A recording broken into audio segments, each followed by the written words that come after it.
मुझे बहुत तेज बुखार था।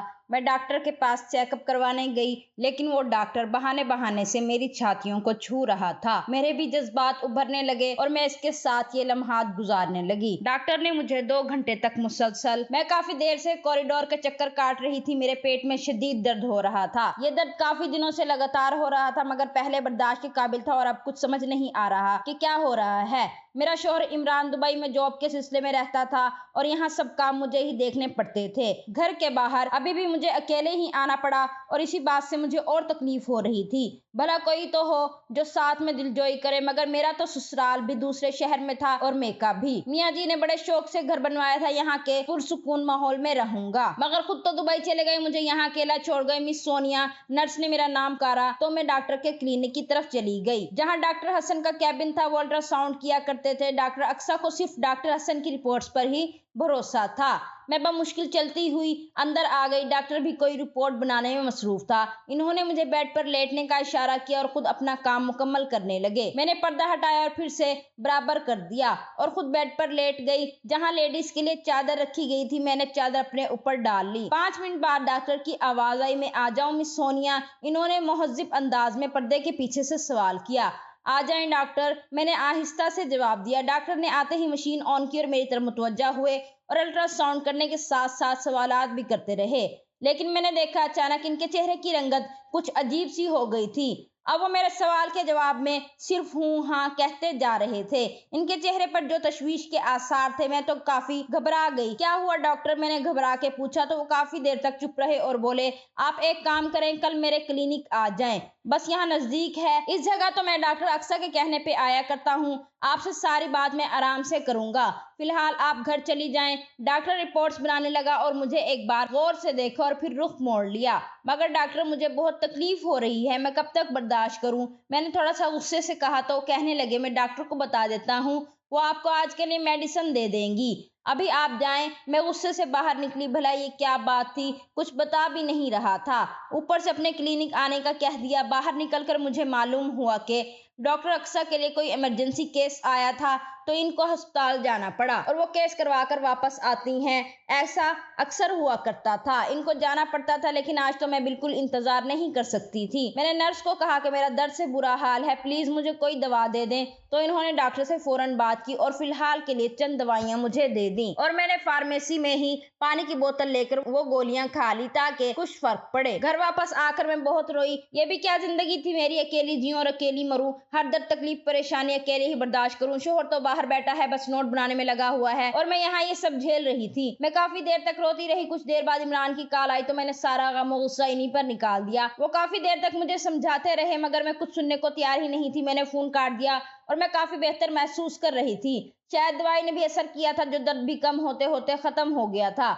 अब मुझे सुबह फिर जाना था डॉक्टर हसन के क्लिनिक पर। इन्हीं सोचों में मुझे नींद आ गई। मैं सुबह उठी तो मेरा मूड बहुत फ्रेश हो रहा था। मुझे लग रहा था कि मुझे आराम की दवाई भी दी थी डॉक्टर ने, तभी तो मैं अब सुकून से सो पाई थी और दर्द भी कम था, मगर फिर भी हो रहा था। मैंने मुलाजमत से नाश्ते का पूछा तो वो जल्दी से मेरा मनपसंद नाश्ता बना लाई। मुझे भूख भी लगी हुई थी और इसी तरह रोजमर्रा के कामों में शाम हो गई और मैं डॉक्टर के क्लिनिक की तरफ जाने को तैयार हो गई। कुछ ही देर में वहां पहुंच चुकी थी। डॉक्टर ने मुझे क्लिनिक में बुलाया और बैठने का कहकर दरवाजे को बंद कर दिया। मैं बेचैन हो गई कि इन्होंने दरवाजा क्यों बंद किया। वो जल्दी से भागते हुए मेरे पास आए और जो कुछ इन्होंने मुझसे कहा, मेरे तो होश ही उड़ गए। मेरा नाम सोनिया है और मैंने एक खुशहाल घराने में आंख खोली थी और मैं सोने का चम्मच मुंह में लेकर पैदा हुई थी। बाबा को लगता था कि मैं इनके नसीब खोलने आई हूँ। मैं जैसे ही पैदा हुई, बाबा को एक बहुत बड़ा कॉन्ट्रैक्ट मिला था। वो तसव्वुर भी नहीं कर सकते थे और इसी प्रोजेक्ट की वजह से वो कहां से कहां पहुंचते चले गए। इनका छोटा सा कारोबार अब बहुत फैल चुका था। मेरे पापा मुझे प्यार से लाडो कहकर बुलाते थे। मैं बहुत नाज प्यार में पली बढ़ी थी। रुपये पैसे की कोई कमी ना थी, मगर मेरी जवानी पर कदम रखते ही मुझे एक अजीब सा एहसास हुआ था। मुझे महसूस होता था कि हमारे घर में कोई ऐसा राज छुपा है जो मुझे कभी मालूम ना हुआ था, मगर कुछ तो था जिसकी पर्देदारी थी। मैं बाबा और मामा को कई बार अकेले में किसी बात पर बहस करते हुए देखा करती थी, मगर वो मुझे देखकर ही खामोश हो जाया करते थे। मैं चाहकर भी इनसे ये राज मालूम ना कर पाई। कॉलेज के बाद जब मैं अपनी छुट्टियां गुजार रही थी तो मैंने नोट किया कि बाबा के घर से जाते ही मम्मा ड्राइवर को गाड़ी निकालने का हुक्म देती हैं और इनके साथ कहीं चली जाती हैं। पहले तो मैंने गौर नहीं किया, मगर फिर एक दिन जब मैंने पूछा तो मम्मा हड़बड़ा गई और कहा, बेटा मैं जहाँ जाती हूँ मैं आपको नहीं बता सकती। इनकी इस बात पर मैं अजीब नजरों से इन्हें देखने लगी। मम्मा ऐसी क्या बात है जो आप मुझे नहीं बता सकती? तो इन्होंने बड़ी फीकी सी मुस्कुराहट के साथ बोला, सोनिया तुम परेशान ना हो, मैं बस अपने दोस्तों से मिलने चली जाया करती हूँ, घर में रहकर बोर हो जाती हूँ। मम्मा ये क्या बात हुई भला? अपने घर में कौन बोर होता है? और अब तो मैं भी घर पे होती हूँ। मुझे शदीद हैरत होने लगी थी। ऐसी भी क्या बात थी? वो अपनी इकलौती बेटी के साथ वक्त गुजारने की बजाय दोस्तों के पास चली जाती थी। मेरी बात पर वो बस सर झटक कर वहां से चली गई और मुझे बहुत तकलीफ हो रही थी इनके ख्यालात सुनकर। जबकि बाबा तो जब भी घर में होते मेरे आगे पीछे फिरा करते और इनकी हर मुमकिन कोशिश हुआ करती थी कि वो मेरी हर ख्वाहिश पूरी करे। वैसे तो मम्मा मुझसे बहुत प्यार करती थी, मगर आज इनका रवैया कुछ अजीब सा था। मैंने जब सोचना शुरू किया तो मुझे महसूस हुआ कि मम्मा मुझे बाबा से लाड करते देख देख कर कुछ उदास हो जाया करती थी। अब तो मुझे शक होने लगा कि वो मेरी सौतेली माँ तो नहीं। ये कैसे मुमकिन था? मैंने अपनी पैदाइश की तस्वीर देखी थी, इनमें मम्मा ही थी जो अस्पताल में मुस्कुरा रही थी। इनके हाथ में ड्रिप लगी हुई थी। मैं जब छोटी थी तो बहुत डर जाया करती थी वो ड्रिप देखकर और पूछा करती थी, मम्मा आपको हाथ पर क्या हुआ है? तब वो हंस देती और कहती, जब आप पैदा हुई तो डॉक्टर ने मुझे ये ड्रिप लगाई थी ताकि मुझे ताकत मिले और मैं आपका ख्याल रख सकूं। ये बातें याद आती तो मेरा ये शक दूर हो जाता, मगर घर में जो कुछ हो रहा था वो कुछ अलग सा था। एक बार मैंने मम्मा का पीछा करने को सोचा और दूसरे दिन मैं इनके जाने से पहले ही तैयार बैठी थी और मैंने टैक्सी भी मंगवाई जिसे मैंने घर से कुछ दूर रुकने का कहा था। और जब मम्मा चली जाती तब मैं इनका पीछा करती। इनके बदले टैक्सी वाले ने डबल किराया लिया था। मम्मा के घर से निकलते ही मैं भी बाहर आ गई और ड्राइवर को मम्मा की कार का पीछा करने का कहा। हम काफी देर तक इनका पीछा करते रहे। पहले तो एक रेस्टोरेंट में गई, वहां से ढेरों बॉक्सेस अपनी कार की डिग्गी में रखवाए जिनमें खाने का सामान था। और फिर एक शॉप में गई जहां से इन्होंने बच्चों के लिए गुब्बारे और गिफ्ट वगैरह खरीदे और वो भी कार में रखवाए। इसके बाद वो किसी फलाही इदारे में गई और वहां काफी देर तक अंदर रही। मैं देख रही थी वहां के एक बंदे के साथ वो खाने पीने का सामान निकलवाया था और अंदर ले गए, मगर कुछ फूल और गुब्बारे अपने हाथ में लेकर अंदर गई थी। बाकी का सारा सामान ड्राइवर ने निकलवाया था और तकरीबन 2 घंटे बाद मम्मा बाहर निकली थी। जाते वक्त वो जितनी खुश लग रही थी, वापसी में इनका चेहरा इतना ही उतरा हुआ था। वो गाड़ी में बैठकर रवाना हुई और मुझे लगा वो घर की तरफ जाएंगी। तभी मैंने जल्दी से टैक्सी ड्राइवर को वापस चलने का कहा और मेरी जल्दी जल्दी मचाने पर वो काफी जल्दी ही मुझे घर ले आया। मैंने इनको किराया दिया और जल्दी से अंदर की तरफ भाग गई। मैंने मुलाजिम को कुछ नहीं बताया था कि मैं कहीं बाहर गई थी और ना ही किसी ने मुझे जाते देखा था, बस वापस आते देखा था चौकीदार ने, और कोई सवाल ना किया था। और मम्मा की आदत नहीं थी कि वो मुलाजिम से पूछताछ करती, लेकिन मेरी तवक्को के बरक्स मम्मा 2 घंटे बाद वापस आई। अब मैं पछता रही थी कि मैं इतनी जल्दी क्यों वहां से वापस आई। मैंने मम्मा की तरफ गौर से देखा, वो काफी थकी थकी सी लग रही थी। मुझे बहुत अफसोस हुआ। मैंने इन्हें प्यार से गले लगाया तो वो मेरी अचानक हरकत पर हंसने लगी। क्या कर रही हो? अपनी प्यारी सी मम्मा से प्यार कर रही हूँ, मैंने लाड से कहा तो इन्होंने मेरा माथा चूमा। मुझे बहुत नदामत होने लगी थी कि मैंने अपनी मम्मा को गलत समझा। वो तो नेक काम के लिए जाया करती थी और शायद इसीलिए मुझे नहीं बताती थी कि इनकी नेकी बर्बाद ना हो जाए। इस दिन के बाद मैंने इनकी टों में लगना छोड़ दिया। वैसे भी मेरी यूनिवर्सिटी में एडमिशन होने वाला था। मैं अपनी तालीम के लिए बहुत संजीदा थी। अब मैंने आगे की प्लानिंग पे ध्यान देना शुरू किया। लेकिन फिर मैं एक रात पानी पीने के लिए किचन की तरफ जाने लगी, तब मुझे बाबा के कमरे से बातों की आवाज आई। वो बातों की नहीं, हमेशा की तरह बहस की आवाजें थी। मैं तजस्सुस में आ गई थी और मैंने दरवाजे से कान लगाकर सुनना शुरू कर दिया। मुझे मालूम था कि ये बात ठीक नहीं है, मगर ये मेरे वालिदैन का मसला था और मुझे हर बात हर हाल में जाननी थी, क्योंकि वो हर वक्त ऐसे ही लड़ा करते थे। आखिर ऐसी क्या बात थी जो इनको सुकून से रहने ही नहीं देती थी?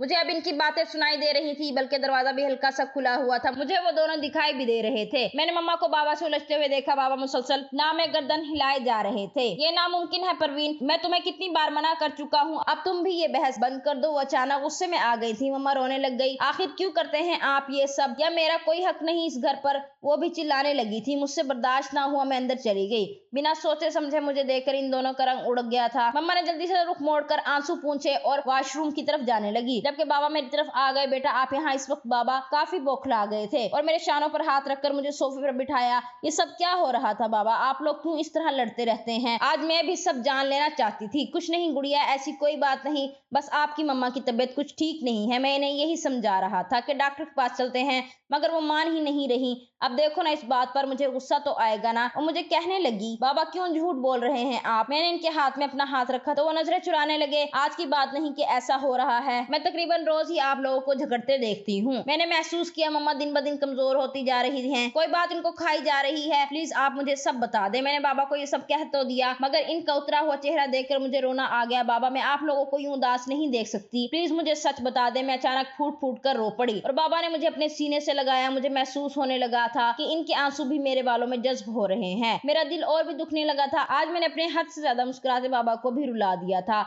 कुछ देर बाद मम्मा भी वॉशरूम से निकल आई थी और मुझे अब तक वहां बैठा देखकर चूक गई। सोनिया, तुम अब तक यहीं बैठी हो? चलो अपने कमरे में जाओ, बाबा को परेशान मत करो। वो मेरी तरफ आई और मेरा हाथ थाम कर उठाने की कोशिश की, मगर पापा ने मुझे रोक लिया था। परवीन, अब हमारी बेटी इतनी समझदार हो गई है, ये अपने माँ बाप का दुख समझ सकती है, बाबा ने मामा से कहा तो मामा फिर से रोने लग गई और मैं बस इन दोनों को देखे जा रही थी। आखिर ऐसा क्या राज है? वो दोनों रोए जा रहे थे। मेरे दिल में अजीबोगरीब ख्यालात उभरने लगे थे और मैंने जल्दी से मुंह खोला। आप मुझे जल्दी से बता दें, मेरा दिल बैठा जा रहा है। मेरे बाबा ने जो बताया वो मेरे लिए बहुत बड़ा धचका था। मैं ख्वाबों में भी सोच नहीं सकती थी ऐसा हो सकता है।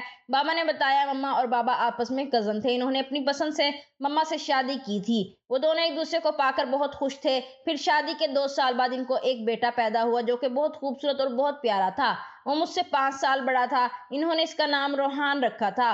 वो जब पैदा हुआ तो बाबा ने बहुत बड़ा फंक्शन किया था। बाबा के पांव जमीन पर नहीं टिकते थे। बाबा और मम्मा अपनी इस छोटी सी दुनिया में बहुत खुश और मुतमईन थे कि एक दिन रोहान की तबीयत अचानक खराब हो गई और जब इन्हें डॉक्टर के पास लेकर गए तो काफी देर हो चुकी थी। डॉक्टर ने बताया कि इसकी दिमाग की रगें मुतासिर हो गई थी। अब वो बहुत कमजोर हो चुके थे, हिलने जुलने से भी कासिर थे। बाबा ने इसके काफी टेस्ट करवाए मगर जब इन्हें असल बात मालूम पड़ी तो इनके पैरों तले से जमीन निकल गई। जब शहर के सबसे बड़े डॉक्टर ने इन्हें बताया कि आपका बच्चा तो पैदाइशी माजूर है, इसका कोई इलाज नहीं, डॉक्टर ने अफसोस से कहा। बाबा तो जैसे ये बात सुनकर टूट चुके थे। मगर डॉक्टर साहब, कोई तो इलाज होगा, मैं सब कुछ करने को तैयार हूँ। देखिए, मैं आपको मशवरा देता हूँ, अब आप दूसरा बच्चा पैदा करने की कोशिश ना ही करें तो अच्छा है, क्योंकि आपकी कजन मैरिज है। जैसे कि आपने बताया कि आप दोनों के वालिदैन भी कजन थे, तो ये सब इसी वजह से हुआ है। कजन मैरिज अगर 3 नस्लों तक ट्रांसफर होती रहे तो कई मुश्किलात का सामना करना पड़ता है। जैसा कि किसी को तो औलाद नहीं होती, किसी को होती है तो जिंदा नहीं रहती, या कोई दिमागी खलल या फिर कोई बीमारी लग जाती है। आपके साथ भी बदकिस्मती से यही हुआ है। डॉक्टर की बात सुनकर मम्मा और बाबा बिल्कुल टूट चुके थे। मम्मा तो बिल्कुल खत्म हो गई थी, सारा दिन बच्चे के साथ लगी रहती, इनको कोई होश ना था। इनके कपड़े कई दिन तक मैले हो जाया करते मगर इनको कोई ख्याल ना होता। रोहान जब 5 साल का हुआ तो अचानक मम्मा की तबीयत खराब रहने लगी तो मालूम हुआ कि वो फिर से उम्मीद से थी। बाबा सख्त तैश में आ गए थे। इन्होंने वो बच्चा गिराने की बहुत कोशिश की मगर मम्मा की जान को खतरा था और यूं मैं इस दुनिया में आ गई और वो भी बिल्कुल सही सलामत। इन दोनों के दिल में जो खदशा था वो सब अपनी मौत आप मर चुके थे। मुझे पाकर जैसे इनको नई जिंदगी मिल गई थी। मगर मम्मा अब भी रोहान के लिए बेचैन रहा करती थी और इनका हल बाबा ने ये निकाला, इसे एक फलाही अदारे में भेज दिया। बाबा ने इनको ढेरों रकम दी और भाई के लिए मखसूस कमरा भी तामीर करवाया था और जरूरत की हर चीज मुहैया की थी। अपने खास मुलाजिम भी इनकी देखभाल के लिए रखे थे। मगर मम्मा इस बात पर राजी नहीं थी। इनका दिल खून के आंसू रो रहा था जब बाबा ने जबरदस्ती रोहान को वहां भिजवाया था ताकि मुझ पर कोई गलत असर ना पड़े। इतने सालों बाद मम्मा रोज अपनी ममता से मजबूर होकर भाई से मिलने जाया करती थी। वहीं से बैठकर देखकर खुश हो जाया करती। मम्मा देर तक इनके पास बैठा करती और अपने हाथों से खाना खिलाती मगर बाबा अब भी इनको घर वापस लाने पर राजी ना थे कि कहीं मेरे जहन पर असर ना पड़ जाए। वो मुझे ये बात भी मालूम नहीं होने देना चाहते थे। मगर आज मैंने वो राज जान लिया था कि क्यों मेरी मम्मा मेरे साथ होते हुए भी मेरे पास नहीं होती थी और बाबा इतने बुज़दिल कैसे हो सकते थे, अपने बेटे को खुद से दूर कैसे रख सकते थे और कभी इनसे मिलने भी नहीं गए कि इनसे अपने बेटे की ये हालत देखी ना जाती। अब वो जवान हो गया था, मम्मा रोज इसके पास जाती। इस मासूम को तो कुछ इल्म ही ना था। ये जानकर मुझे जितनी तकलीफ हुई थी वो मैं ही जानती थी। मैंने बाबा से जिद की, हम कल ही भाई को यहाँ लाएंगे। इतना कुछ होते हुए वो क्यों किसी फलाही अदारे में रहे। मैं सोच सोच कर रोई जा रही थी और मेरी जिद पर मजबूर होकर दूसरे दिन बाबा भाई को घर ले आए। मुझे इन पर टूट कर प्यार आया। मैंने देखा कि मम्मा के चेहरे से खुशी झलक रही थी। आखिर इतने सालों के बाद वो अपने बेटे के साथ थी। अब हम दोनों माँ बेटी भाई का बहुत ख्याल रखते थे। मेरे भाई में भी काफी बदलाव आता जा रहा था। मैंने देखा वो पागल नहीं थे, बस इनका जहन छोटा रह गया था और वो खुद को छोटा बच्चा समझते थे और वो बातें भी किया करते थे। कभी कभी तो ऐसी बातें करते कि सियाने भी शर्मा जाएं। अब बाबा भी बहुत खुश थे। मेरी रोहान से काफी दोस्ती हो गई थी। रोज चॉकलेट लेकर आती तो वो बहुत खुश होते। इस तरह दिन गुजरते गए और मेरे कजन का रिश्ता आया मेरे लिए। मगर बाबा ने पहली फुर्सत में इन्हें मना कर दिया। जल्द ही मेरी शादी इमरान से करवा दी। मैं इन्हें पाकर बहुत खुश थी। वो हर 7 माह बाद आया करते। अब की बार भी इनको गए हुए 4 माह हो गए थे और मेरी तबीयत खराब रहने लगी थी। मगर आज जो डॉक्टर हसन ने मुझे बताया, मेरे पैरों तले से जमीन निकल चुकी थी। डॉक्टर का कहना था कि मैं उम्मीद से हूँ मेरे पेट में जो बच्चा है वह ज़हनी तौर पर ठीक नहीं है। इतने साल बाद मुझे ये खुशखबरी सुनने को मिली थी और साथ में ये भयानक इंकशाफ भी। या मेरे अल्लाह, ये सब क्या था? मेरा सर चकराने लगा था। बड़ी मुश्किल से डॉक्टर ने मुझे संभाला, लेकिन डॉक्टर साहब, मुझे तो इल्म ही नहीं हो सका मैं 3 महीने से प्रेग्नेंट हूँ। मैंने अपने आंसू छुपाते हुए पूछा, हौसला रखें मैडम, आपका पहला बच्चा है तो आपको ज़्यादा तजर्बा भी नहीं था, लेकिन आप परेशान ना हो, इसका हल है मेरे पास। वो मुझे तसल्ली देने लगी और मैंने चूं कर देखा। मैंने आपको यहाँ इसलिए बुलाया है कि आप ये बच्चा गिरा दें, इसने कहा तो मैं अचानक उछल पड़ी। ये सब आप क्या कह रहे हैं डॉक्टर साहब? मैं ये गुनाह हरगिज नहीं करूंगी। मैंने बहुत सख्त बातें सुनाई और वहां से निकल आई, जबकि वो कहते रहे कि मैं आपकी भलाई के लिए कह रहा हूँ। मैं घर पहुंचकर बहुत रोई थी। मैं इमरान को भी ना बता सकती थी, लेकिन जब मैंने मम्मा को बताया तो वो बहुत परेशान हो गई। मुझे कहा कि किसी को बताए बगैर ये बच्चा गिरा दो, वरना बहुत पछताओगी। मम्मा की बात सुनकर मुझे बहुत हैरानी हुई। मम्मा, आप मुझसे कत्ल करवाना चाहती हैं? मैंने पूछा तो वो परेशान होकर कहने लगी, ये कैसी बातें कर रही हो? कोई माँ अपनी औलाद को कैसे कत्ल कर सकती है? तब वो अचानक खामोश हो गई। इनको अपने इस सवाल का जवाब मिल गया था। मैं भी माँ थी और कैसे अपनी औलाद को कत्ल कर सकती थी? मैंने अपने अल्लाह ताला पर भरोसा किया और सब इसी पर छोड़ दिया। शुक्र तो हमेशा से मेरी जुबान पर रहा करता था और अब तो और ज्यादा पढ़ा करती थी। मैंने इमरान को भी सब कुछ बता दिया था, वो भी चुप हो गए। मैंने डॉक्टर के पास जाना भी छोड़ दिया और ना ही अल्ट्रासाउंड करवाया। बस मुझे अपने रब पर भरोसा था। सब लोग मुझे अजीब नजरों से देखा करते थे। जब 9 माह बाद मैंने एक सेहतमंद बच्चे को जन्म दिया तो डॉक्टर्स भी हैरान रह गए। मेरा यकीन जीत गया था, मेरा बच्चा बिल्कुल ठीक था। डॉक्टर हसन ने रिपोर्ट्स देखकर खुश होकर बताया, ये तो मौजज़ा हो गया, माशाल्लाह आपका बच्चा बिल्कुल ठीक है। और मैंने अपने रब का शुक्र अदा किया जिसने मुझे मायूस नहीं किया था।